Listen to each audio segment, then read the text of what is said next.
When I first started hiking, I always hiked with other people. And a main reason for that was I was just uncomfortable hiking alone. Over the years, there have been days where I've wanted to hike, but I just didn't have anybody to hike with.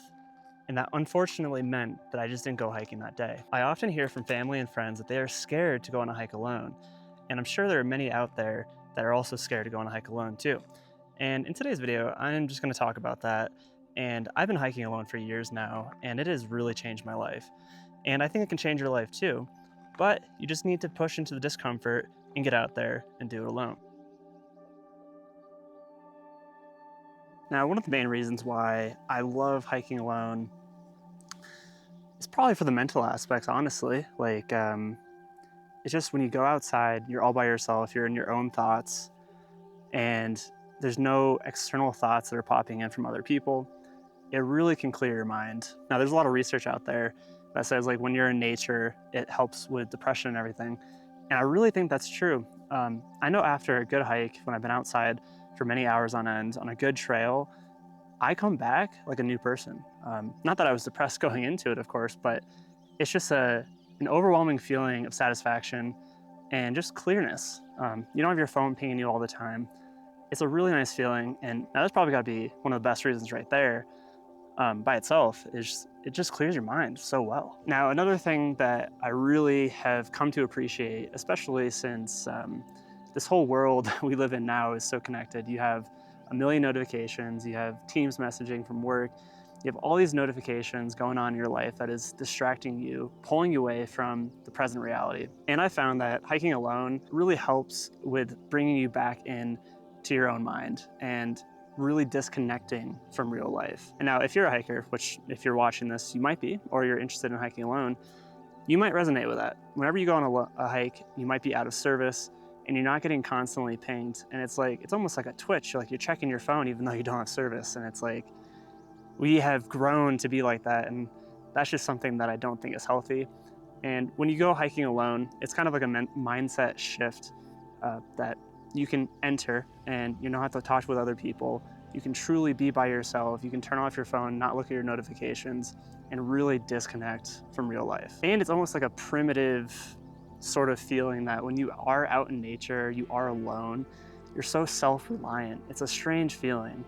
And I think hiking alone really promotes that feeling of self-reliance, because when you're alone, you don't have other people to rely on. You might have some people on the trail that are crossing by you, but you can't count on them and you shouldn't count on them. So I think one of the other benefits that I really enjoy about hiking alone is just the practice of being self-reliant. You have what's in your bag, hopefully your 10 essentials and a few more other things that help you be more comfortable. But you are completely self-reliant on yourself, and you can't just make a call and have someone send you something or pick something up for you. And it's a great feeling, especially if you live with other people. You're constantly around people and they may help you out with this and that. But when you are truly in nature, all by yourself, you are alone and you are reliant completely on yourself. And another thing that I've come to really appreciate with hiking alone is just hiking at your own pace. I hike with people pretty often and I tend to be the fastest one in the group. I'm always having to slow down. I'm totally fine with that. But sometimes when you go alone, you can just cruise on by. You don't need to take stops unless you really need to. And that is something that I've just grown to love so much. And if you're watching these videos, you probably are an avid hiker as well. And you probably hike a little bit faster than your friends as well.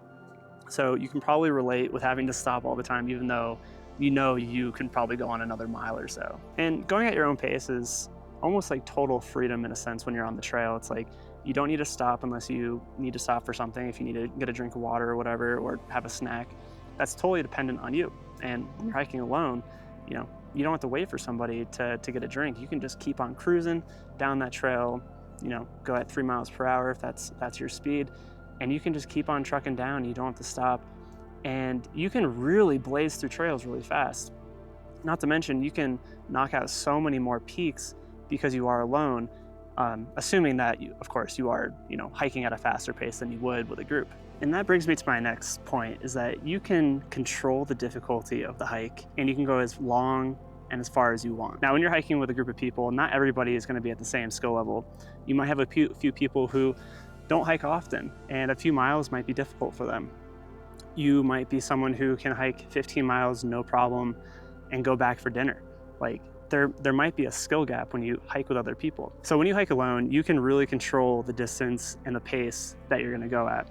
And you can also choose harder trails.